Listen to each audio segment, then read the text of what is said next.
Okay, well, thank you for joining our webinar, Optimizing Your IVF Cycle, Recommendations for a Better Outcome. My name is Dr. Susan Maxwell, and I'm joined by our new physician, Dr. Diana Chavkin. Hi, I'm Dr. Diana Chavkin. Happy to be here doing this webinar with you, Dr. Maxwell. So I joined SCRC almost 2 months ago, so happy to be here. Such a wonderful practice. I've practiced for quite a number of years in Los Angeles, but so happy to be here and happy to do this webinar with you today. So thank you. Okay. Next slide. So again, my name is Dr. Susan Maxwell. I practice up in our Santa Barbara office. I am board certified in both obstetrics and gynecology and reproductive endocrinology and infertility. I joined SCRC about 2 years ago, and I was previously practicing in New York City, where I did my training at NYU. Next slide. Hi, I'm Dr. Diana Chavkin. I'm a board certified REI and OBGYN. As I mentioned, I joined SRC about 2 months ago. Prior to that, I was practicing in different practices in Los Angeles for about 10 years. Prior to that, I was practicing in New York City as well. Some of my interests include third-party reproduction, reciprocal, IVF, minimal stimulation, IVF protocol optimization, and fertility preservation. I'm from New York, did my training out east at the University of Pennsylvania, and that's a little bit about me. So at SCRC, we're very proud of our track record. We've been in practice for more than 25 years. We have 2 state-of-the-art embryology labs. One is in Beverly Hills, which is our flagship location, and then we have a smaller lab up in Santa Barbara. We have on-site surgery centers at both locations. We also have monitoring available in Pasadena as well as Ventura. Next slide. We are very proud of our premier laboratories, and what sets us apart is our technology. We have experienced lab directors at both locations. We perform double witnessing verification to make sure the correct embryos and gametes are being used. We perform vitrification, which is a flash freezing technique, which has superior outcomes for egg, embryo, and sperm freezing. And we are very experienced with blastocyst biopsy. We perform a lot of pre-implantation genetic testing for either aneuploidy, which looks at chromosomes, or for single gene disorders. We also have the advantage of utilizing embryoscopes, which is time-lapse imaging of embryo development at both of our locations. Next slide.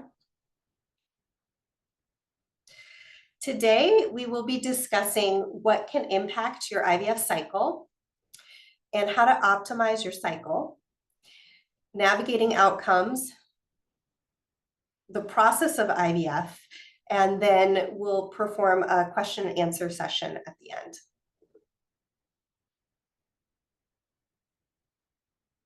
Okay, next slide. So what are some things that can impact your IVF cycle outcomes? Well, there are a variety of factors that contribute to successful outcomes, ranging from chromosomal abnormalities within embryos, implantation issues associated with the uterus, so different uterine factors of fertility, infertility, ovarian response to medications and ovarian reserve, how many eggs are in the ovaries, embryo quality, sperm quality.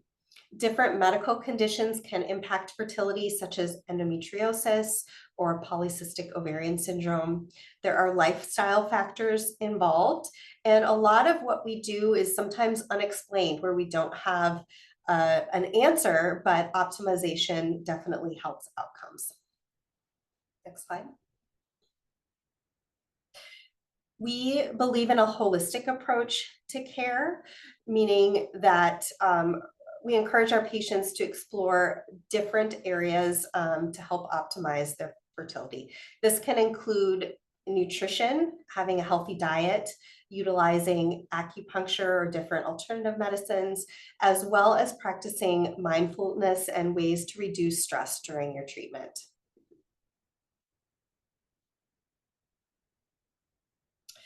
We recommend avoiding toxins during your IVF cycle and certainly during pregnancy. For alcohol, patients who drink excessive alcohol or having even more than 4 drinks per week have lower IVF outcomes and live birth rates.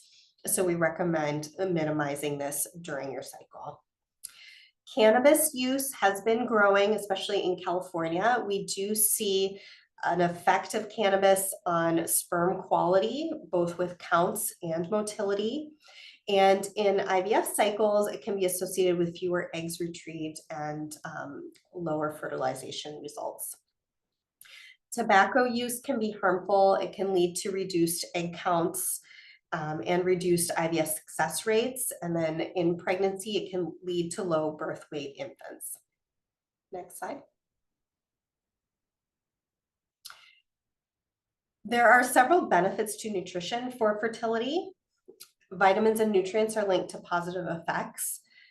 We encourage healthy diets such as the Mediterranean diet, but that's not the only diet you can follow.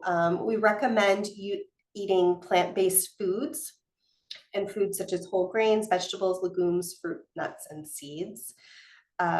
Maintaining enough protein in your diet also has been shown to improve embryo development during IVF cycles. Folic acid is an important nutrient. It can be found in legumes, asparagus, and dark leafy greens. Vitamin B12 can be found in prenatal vitamin supplements or organ meats, and omega-3 fatty acids are also healthy. In general, I tell my patients to minimize processed foods and to make sure they're eating enough fruits and vegetables with each meal. Next slide. The supplements we recommend to patients undergoing IVF are prenatal vitamin, which contains folic acid and vitamin B12. These are associated with improved fertility, live birth rates in IVF, and are good for patients with ovulatory infertility. CoQ10 is a potent antioxidant. All antioxidants are helpful for egg quality, but CoQ10 is good for egg quality due to the antioxidant nature. Vitamin D also has been shown to improve pregnancy outcomes when the vitamin D levels are normal. It lowers miscarriage rates as well. We recommend taking the daily allotted amount of vitamin D, which is 1,000 units a day. Next slide. Some patients utilize acupuncture during their treatments. Acupuncture may have the benefit of increasing blood flow to developing follicles. It can help with regulation of the menstrual cycle and hormone levels, decrease menstrual cramps, decrease hormonal headaches, support first trimester pregnancy symptoms. And the benefit I see that patients who use acupuncture is to lower stress levels. Next slide. Managing stress is important. While stress does not directly cause infertility, we do see effects of stress on pregnancy outcomes. It's very hard to measure, but additive stress, stress tends to be additive. So if you have stress both at work and at home, plus physical exercise stress or poor nutritional stress, those can all contribute to decreased pregnancy rates or difficulty with your IVF cycle. So I encourage patients to look at all areas of stress in their life and try to reduce them to minimize that additive stress. Prolonged stress produces hormones such as cortisol, which may interfere with ovulation or even implantation. Next slide. Building a support system can help with managing stress and anxiety. Some patients turn to support groups or just discussing treatment with a therapist or friends and family. Next slide. During your IVF cycle, while you're on your injections or for the 2 weeks after your egg retrieval, we do not want you to exercise because the ovaries are enlarged. However, while you're trying to conceive, exercise is an important way to maintain your health and maintain a healthy weight and to reduce stress. But over exercising can actually contribute to stress and be harmful to ovulation. So just make sure that you're doing a moderate amount of exercise while trying to conceive. During the IVF cycle, we want you to abstain from sexual intercourse, get sufficient sleep, and again, maintain a healthy diet. Next slide.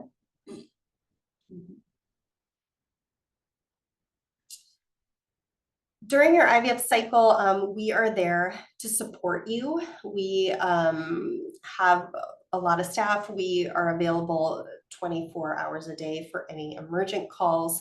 But if you have any questions or concerns, please bring them up with your physician or staff so that we can address them right away. Next slide. Okay, and now Dr. Chavkin will discuss the IVF process in detail. Perfect. Thank you so much, Dr. Maxwell, for that great presentation. So this part of the presentation, we're going to talk about the egg retrieval process, and I'll start off with the timeline. So essentially the timeline is important for a lot of reasons. I think that's one of the most important questions I get from people because it's hard to wrap your head around the process without really having an understanding of how it looks and in terms of when things happen. So essentially the process pretty much gets started with the beginning of the menstrual cycle. Now, that being said, just so you understand, leading up to this is a lot of groundwork that happens. So we need to first get your workup completed, get updated infectious disease testing, hormonal tests, genetic carrier screening, all the consents and appropriate ultrasounds and workup and decision to proceed is all important. So there's some work that's done beforehand. But then the egg retrieval timeline essentially looks something like this. So at the beginning of the menstrual cycle, you'd reach out and then our coordinators would schedule a time for you to come in for your baseline ultrasound and baseline blood work usually. At that point in time, we may or may not put you on birth control pills leading up to the stimulation. If we do put you on birth control pills, we'll write out a specific date for when you're going to start the pills and when you'll stop the pills. But then you'll get a withdrawal bleed. And then you may not be on the pills and just reach out with that period, and then we'd begin stimulation essentially right away. The stimulation is about 10 to 12 days. So ovarian stimulation consists of the patient self-administering injections. And what these injections are gonadotropins. These are the very same hormones that your brain ordinarily produces, but we have you take them in the form of an injection at much higher doses to stimulate and recruit multiple follicles and multiple eggs. So the injections are taken at home. Like I said, they're self-administered, so we teach you how to take them, and you take them each night for about 10 to 12 days.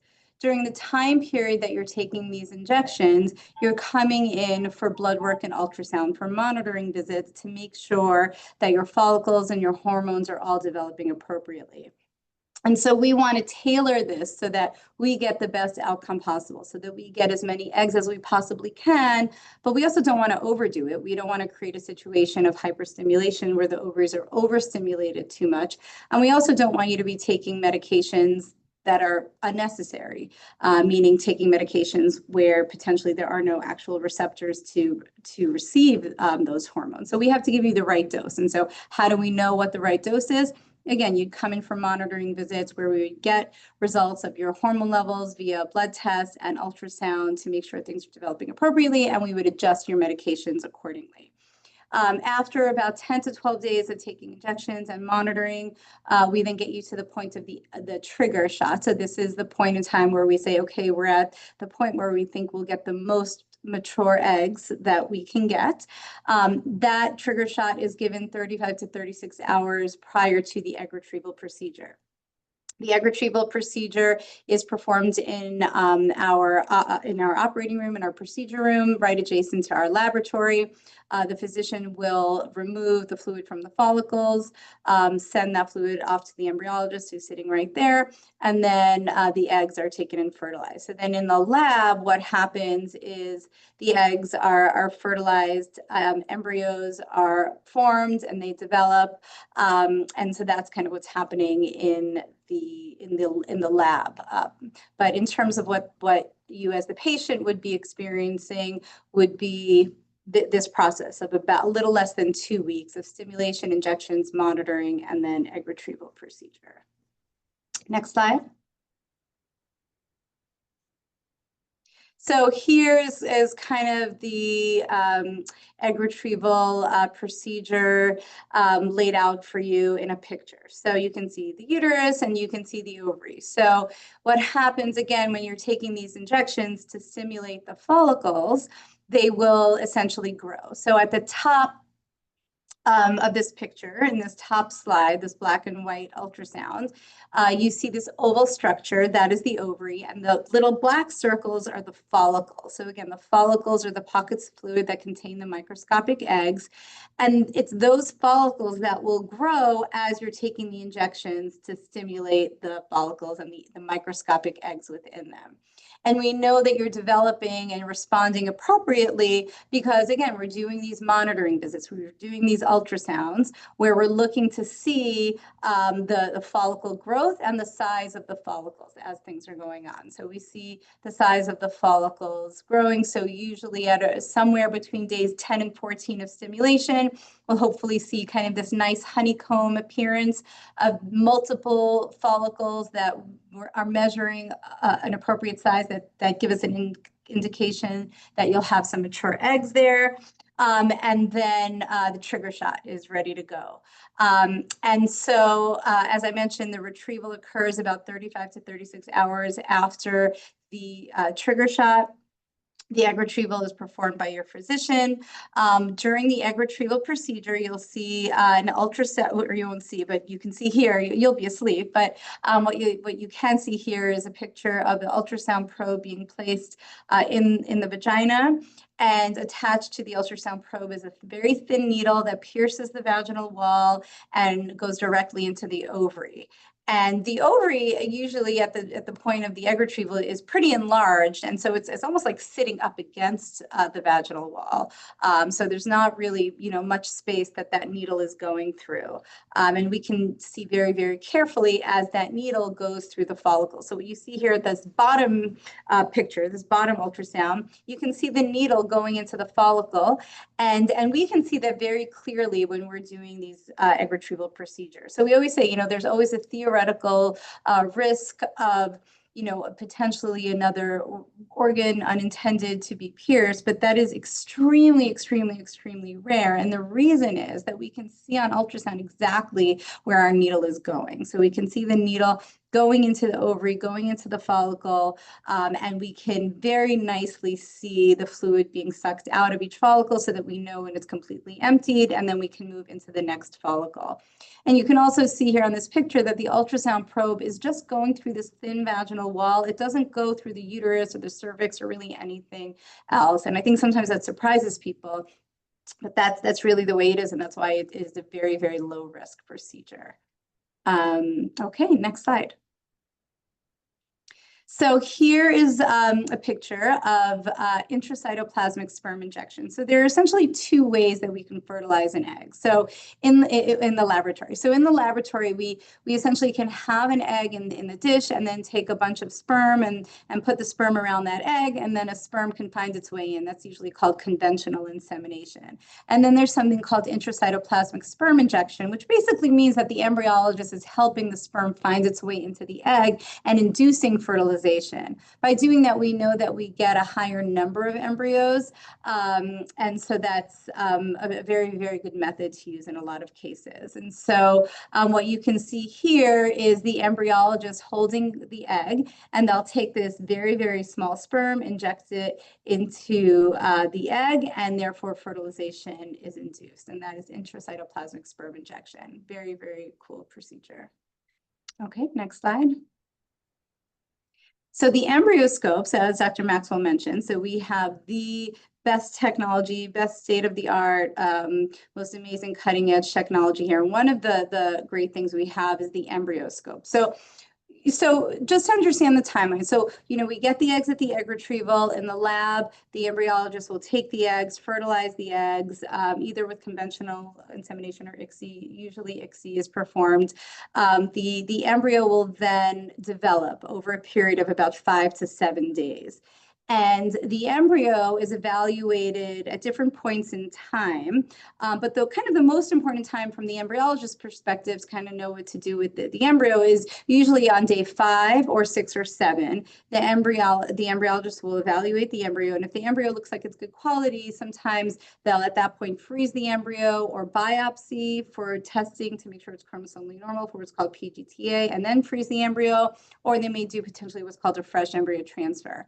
Now, if we do PGTA and we test a number of embryos, we'll of course want to transfer the embryo that is chromosomally normal, right? That has the correct number of chromosomes. So that's one way to determine which embryo to transfer, right? If it's chromosomally normal, of course we'd want to choose that embryo. But sometimes we have a few embryos that are chromosomally normal, hopefully, right? We're hopefully in that situation. And so then the question becomes, well, which embryo do we transfer? So our embryologists will grade the embryos, meaning they look at it from the outside and they'll say, okay, this one, it's either they call it a 5AA or a 5AB. They're basically giving it subjective kind of AB grades.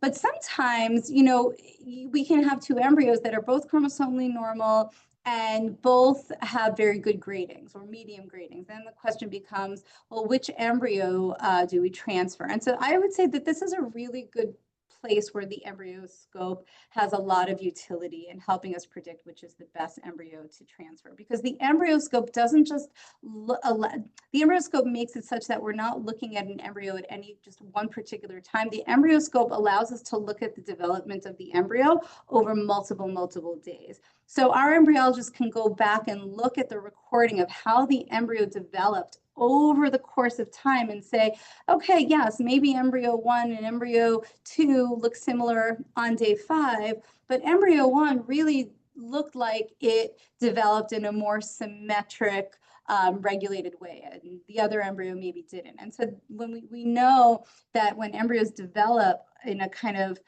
nicely balanced way, that is more likely to be a healthier, more successful embryo. So the embryoscope, again, it's amazing because we're looking at this embryo divide and develop, and we can get some really nice, important information by looking at how the embryo divides and develops. Okay, next slide. So here's embryo development. I kind of talked a little bit about this. So on the left-hand side of the slide, you can see, we see the fertilized eggs. So we would see that the day after the egg retrieval, we would be able to tell you how many eggs fertilized. And then as the days go on, the embryos will continue to divide. Now, not all fertilized eggs will result in embryos at the end that we can biopsy and test or freeze, right? Some will kind of, as they're developing, will fizzle out and will not continue to develop. But many embryos will, and so this kind of goes through what that looks like. And so each day there's division of the embryo, and we know that it's healthy if it's dividing and developing appropriately. And on day 5, 6, or 7, the blastocyst will develop. And it's at this point that the embryo could be biopsied for PGTA testing. And so you can see here a nice picture of the embryo being biopsied by the embryologist. And so what they're doing is they're taking a few cells from what's called the trophectoderm. So there's the inner cell. So in an embryo, there's the blastocyst, there's an inner cell mass, and there's a trophectoderm. The inner cell mass is what eventually becomes the embryo. The trophectoderm is what eventually becomes the placenta. And it's thought that usually the genetic material is, for the most part, the same in between the trophectoderm and the inner cell mass. So the idea is if you can take a few cells from that trophectoderm, test it, see what the chromosomal makeup is. If it's chromosomally normal, you can infer that the embryo is chromosomally normal. And if it's abnormal, you can infer that the embryo is going to be chromosomally abnormal.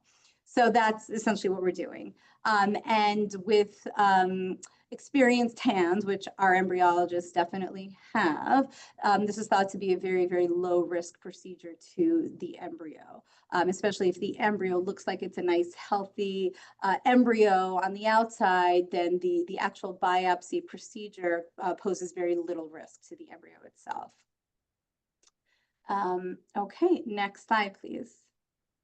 So frozen embryo transfer. So once we know which embryo is chromosomally normal, we then can plan to do a frozen embryo transfer.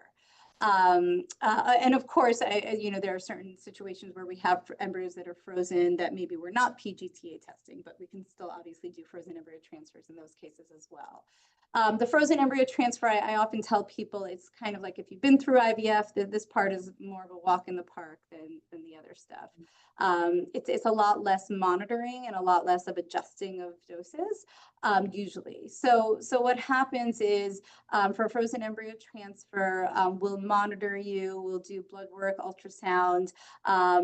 Many times you'll be taking estrogen to thicken up the lining of the uterus, but potentially you may be on a natural cycle and may not be on estrogen. But in any case, what we're looking for when we're doing these ultrasounds, when we're doing these monitoring visits, we're looking at the lining of the uterus. We want to make sure that the lining is developing appropriately, and we also want to make sure that you have not ovulated, right? We want to make sure that we're doing the embryo transfer at the appropriate time. So the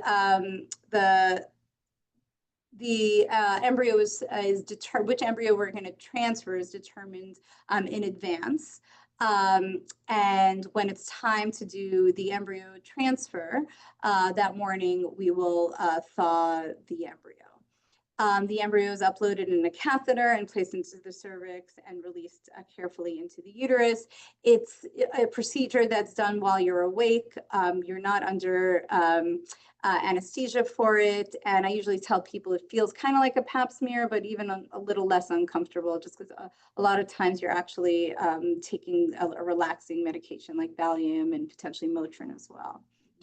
We'll then have you take a blood test to confirm pregnancy. I'd say at the latest 14 days. A lot of times we'll do it 8 to 10 days after the embryo transfer. And then you'll continue to take your hormonal supplementation if you've been taking hormones, and you'll be monitored very closely with us up until about 10 weeks pregnancy, and then you'll go off to your OBGYN. Okay, next slide.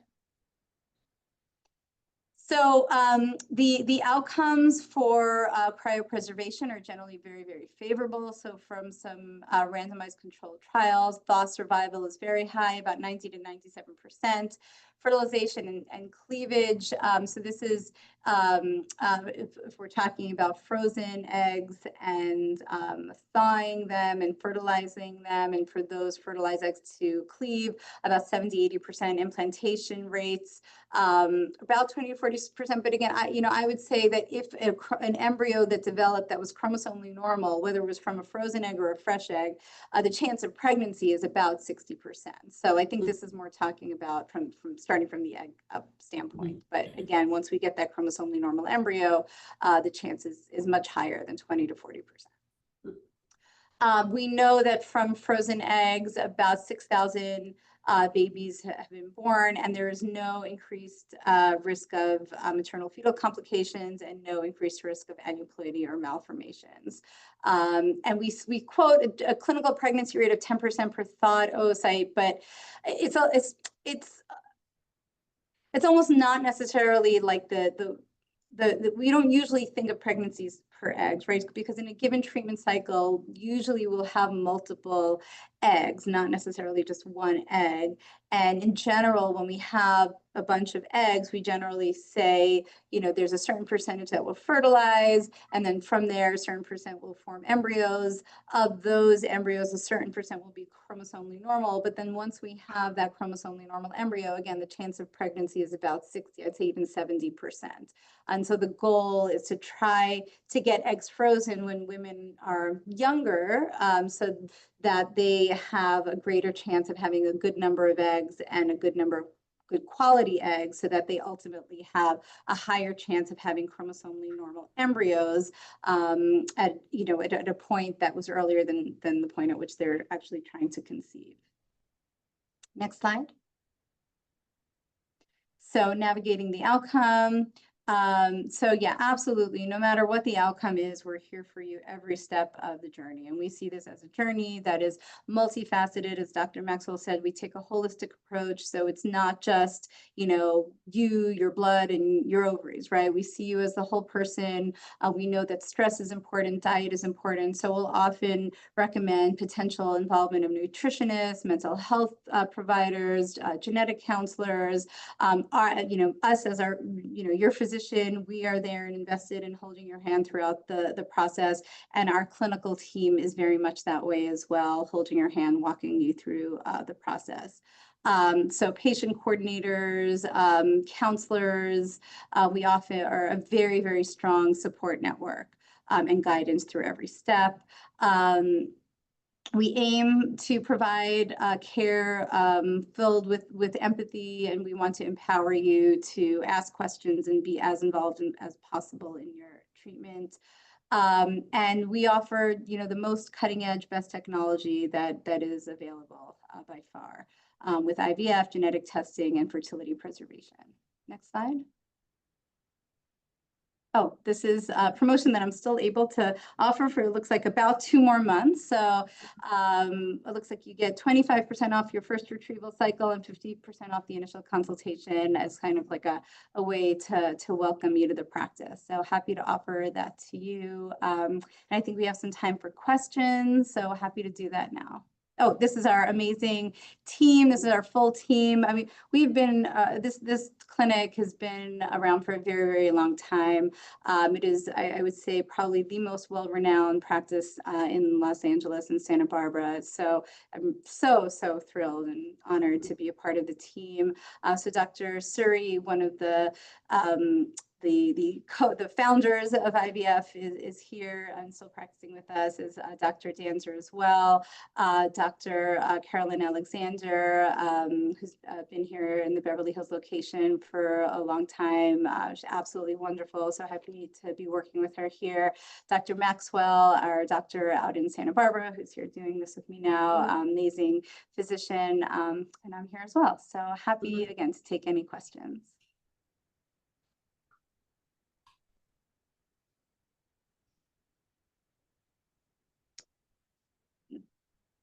So let's see, it looks like maybe there's some questions I saw.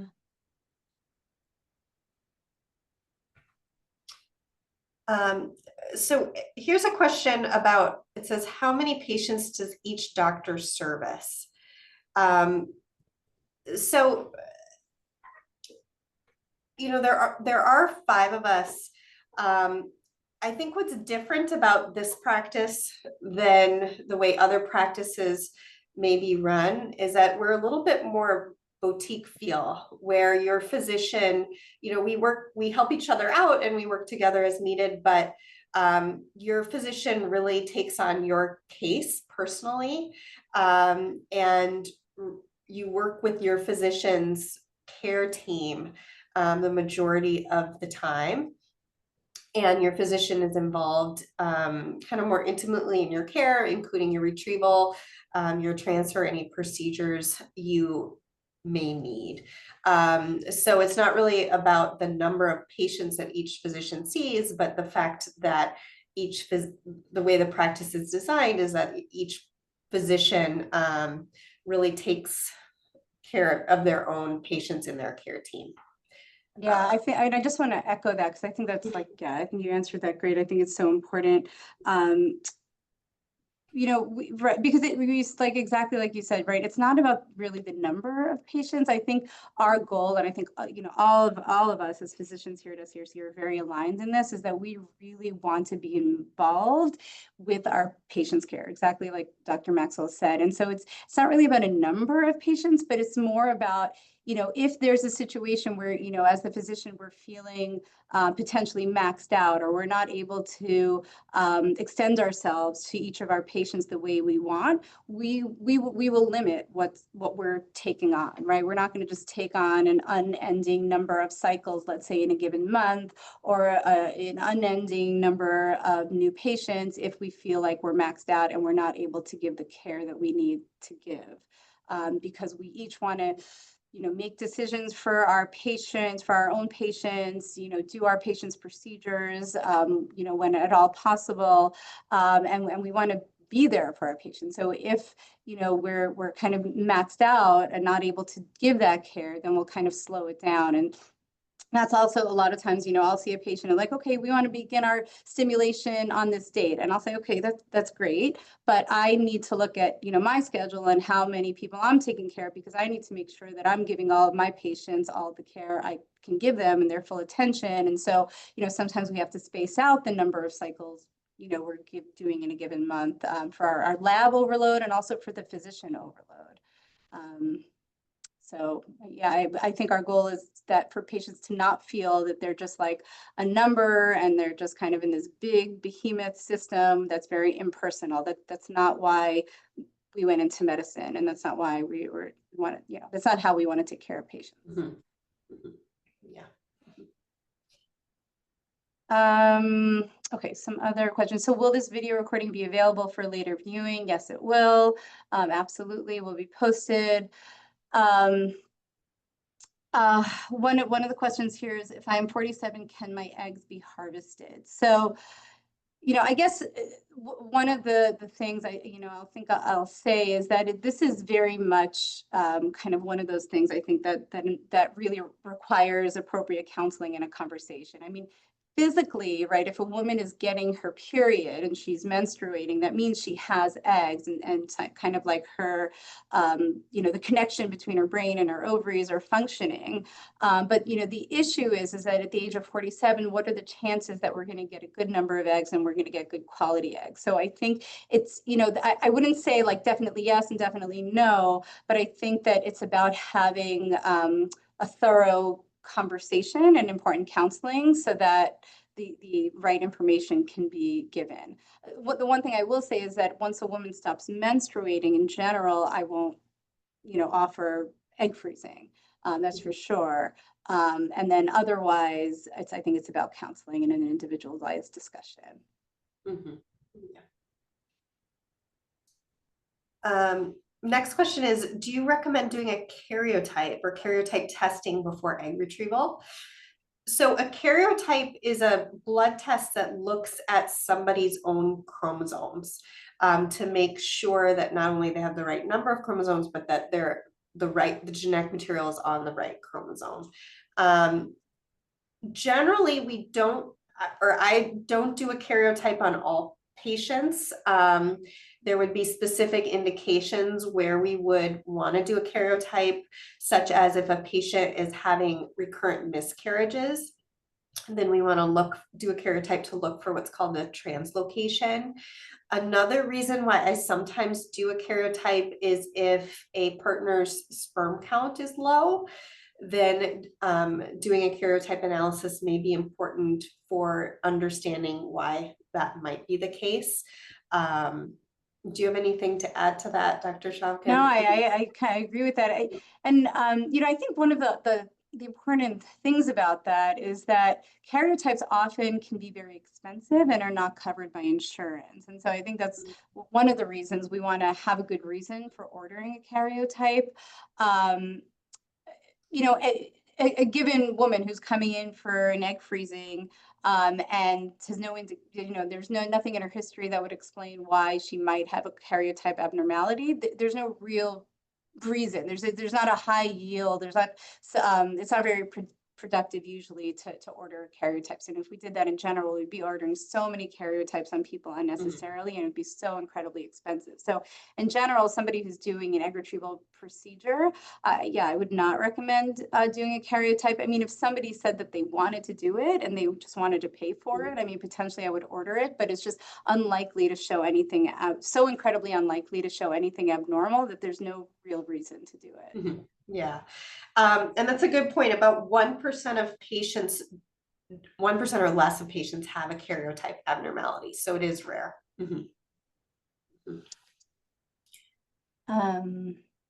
So what, I don't know, I'm interested to hear what you're about. I'll tell you my opinion. So what would you do for birth control versus estrogen priming with a low AMH level? What is your take on adding growth hormone to the IVF protocol? So,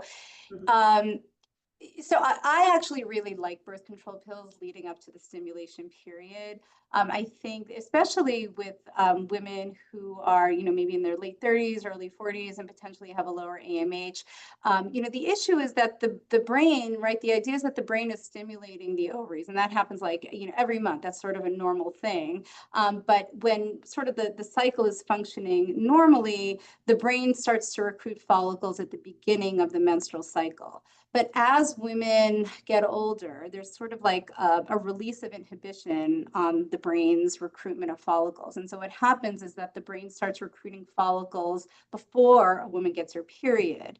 And so there can sometimes be this desynchronous response, right? So you basically can have a recruitment of follicles. And so what that means is that some follicles may be big, some follicles may be small and already starting to get recruited even right at the beginning of the menstrual cycle. So when you begin injections, when that has already happened, you're causing stimulation to occur once already there's kind of this desynchronous thing happening. And what that means though, when you have sort of some follicles big and some follicles small, is that when you do your egg retrieval, you're gonna have some mature, some immature, and you'll get this uneven response. So by putting you on what I prefer birth control pills prior to the stimulation, you're creating a situation where you're going to have a more symmetric response to the stimulation. And in general, I think birth control pills does a better job than estrogen priming. Partially, you know, the estrogen priming is done after, is basically just done in the luteal phase and not done before the prior ovulation. So I think it just gets a more controlled response with the birth control. In terms of growth hormone, I don't usually recommend it. I don't think it's really harmful. So if somebody is, you know, for some reason has their heart set on doing it, I sometimes, I mean, I do have a protocol and I can offer it. It's just, it's really not evidence-based. There's really no evidence to show that growth hormone does anything effective in stimulation, and it is expensive. So in general, I don't recommend it. But I don't know, these are controversial topics. I don't know, maybe Dr. Maxwell has something totally different to say. No, I would agree with you. I often do use birth control just to help try to synchronize the follicle growth. There are many different strategies that we use to help with that. And sometimes one strategy doesn't always work for one person. And so we have to try different things until we get the right response. Also each month. That's actually a great point, right? So in general, I do like birth control because I think it is the thing that works most often, but it's totally true, right? Sometimes estrogen priming is the thing that might work best for somebody. And so we have to be open to it. Yeah. And then each month is different too, with the number of follicles that are recruited. And that's synchronization. So sometimes no matter what you do, it might just be a bad month, and it's better just to start over the next month and try something different. So we definitely play around with different things to try to get the best outcomes. Growth hormone is something that sometimes we do add, especially in my older patients, maybe over the age of 38, to see if it helps with embryo quality, but it really is not. There's not a lot of good evidence that it makes a significant difference, but it is something that we try sometimes.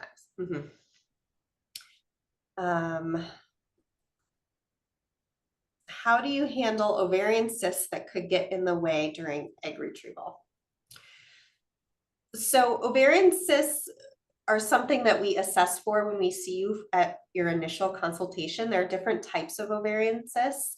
Some of those cysts that could get in the way would be an endometriosis associated cyst. Sometimes we see dermoid cysts. We can stimulate with the cyst in place, but then we have to be very careful when we do the retrieval to work around the cyst. We try not to puncture the cyst during that process. Sometimes, depending on the size of the cyst or the location, we may recommend it to be removed prior to undergoing IVF, but it really is dependent on the patient and their ovarian reserve, their age, and the whole clinical situation. Mm-hmm.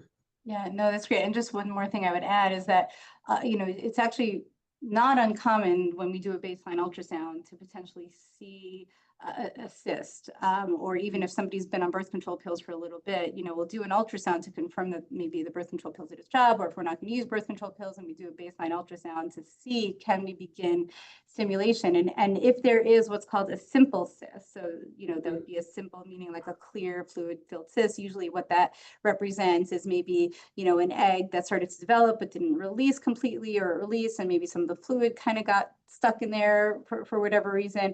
Those cysts will usually just kind of go away on their own, either if we put you on birth control pills or if we just wait.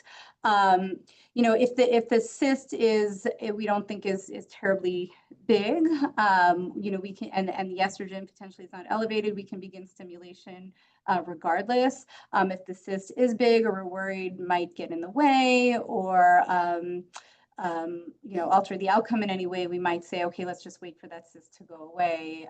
And sometimes we'll offer cyst drainage before we begin stimulation, but that's not always necessary. And I'm talking about the simple cysts, the kind that kind of come and go. Yeah. So what kind of tests determine if a patient has PCOS or endometriosis? So polycystic ovary syndrome is usually not necessarily only diagnosed by tests. So it's sometimes it's the most common reason why women have anovulatory cycles, meaning irregular cycles where they're not ovulating. But it's also a diagnosis of exclusion. So we need to make sure that there's no issue with the thyroid or prolactin or really anything else that may be causing irregular cycles. And polycystic ovary syndrome, if it is diagnosed, if all of those things are excluded, and there are irregular cycles, potentially polycystic ovaries, meaning a large number of follicles on the ovary on an ultrasound, and then also elevated androgen, so either clinically or by blood test. And you'd need 2 out of those 3 criteria that I mentioned to give you the diagnosis of polycystic ovary syndrome. Endometriosis, oftentimes that's a diagnosis that's made by history. So if somebody sort of explains what their periods are like, if they're very uncomfortable, sometimes we can do an ultrasound and see an endometriotic cyst, we call it chocolate-filled cyst or an endometrioma.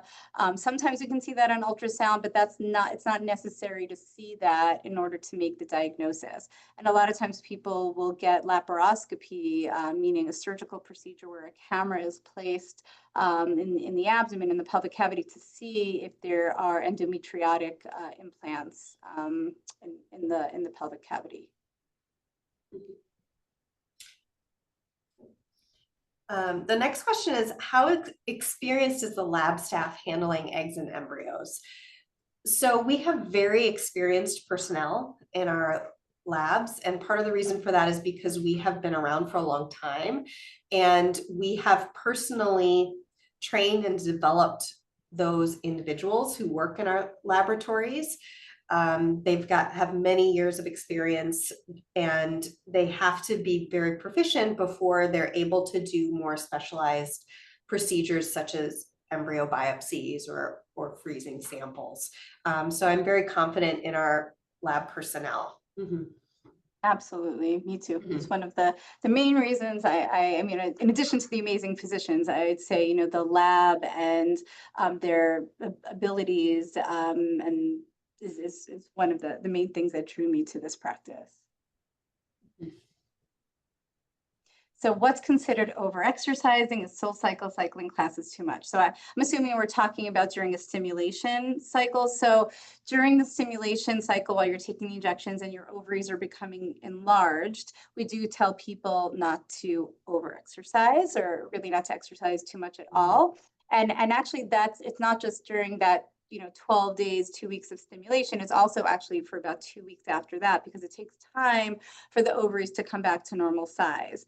So, usually the ovaries are kind of like the size, each one is the size of a lemon. And during stimulation, the ovaries grow maybe to the, could be like a large grapefruit. And so there's a risk that that ovary can twist on itself and cut off its blood supply. If that happens, that can be a surgical emergency where we'd have to go in, untwist the ovary. There's a risk of losing the ovary, right, due to decreased blood flow. And so it's a situation we absolutely want to avoid.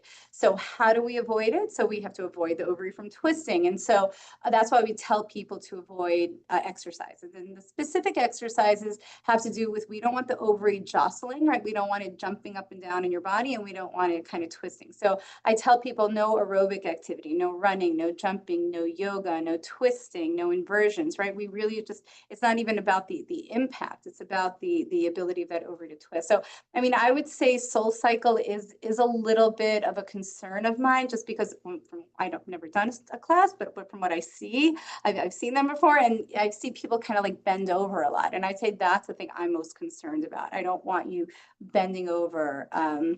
I usually tell people during stimulation, during that 2-week period and for the 2 weeks afterwards, exercise is okay. Like, it's actually good to walk around, but I usually tell people just stick to walking.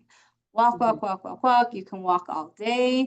I tell people they can walk upstairs. They can even hike as long as you're not bending or twisting and turning. But I would say during that time period to stay away from SoulCycle.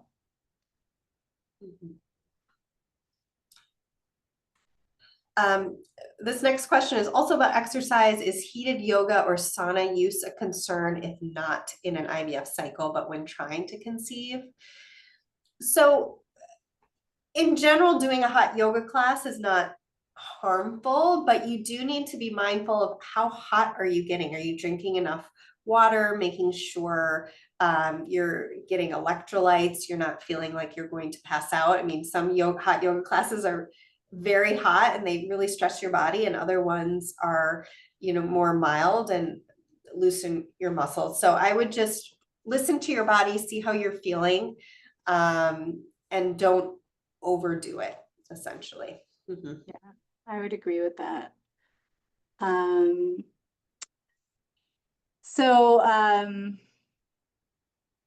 See, one of the questions, I just had a failed IVF cycle at another clinic and turned 39. I'm debating if I should do another cycle. I mean, there's kind of a lot at play here when thinking about that. I mean, you'd have to, you'd want to review with your physician, how did the stimulation go? Did you form eggs? How many, or, did you retrieve eggs? How many eggs were retrieved?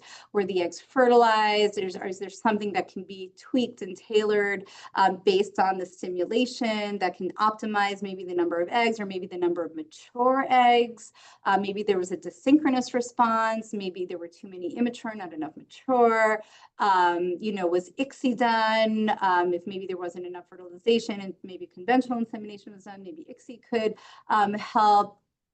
I think that's a key thing, because if you formed a lot of embryos, but it just happened to be that when the embryos were tested and there were no chromosomally normal embryos, I mean, I would just say, okay, that's like a roll of the dice, and it's kind of an unlucky situation, right? Because we know that only a certain percentage are going to be chromosomally normal. And if you have a handful of embryos, sometimes you don't have chromosomally normal embryos. It doesn't mean that you're not going to have chromosomally normal embryos. It just means you may have to try again. But that's a different scenario than if you went through a treatment cycle or on high doses of medication and maybe no follicles developed and there were no eggs there. So I think I think that it really the answer to that has to be tailored to the specific situation. But there's often things that can be done to improve a prior outcome or prior response.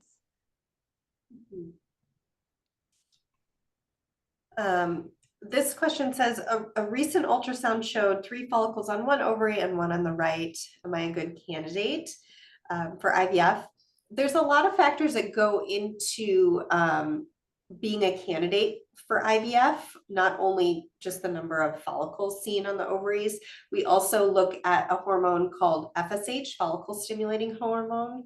If the FSH is elevated at baseline, then sometimes patients don't respond as well to the injectable gonadotropin medications to stimulate the ovaries. Age is also a factor. So egg quality is linked with patient age.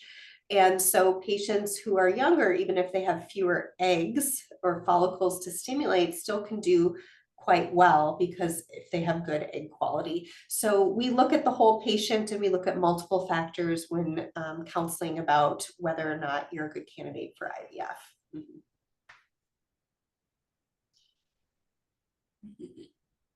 There's so many great questions. I don't know that we're going to have time to answer all of them, but I hope that this was helpful for a lot of you, and I think for those of you whose questions we haven't answered. I mean, I'd love for you to kind of potentially make a consultation with us, reach out to us. Otherwise, I think we'd be more than happy to go into all of this. I think that we're potentially running out of time. So yeah.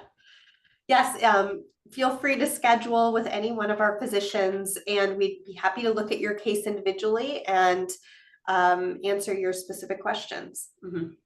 Yeah, thank you for tuning in.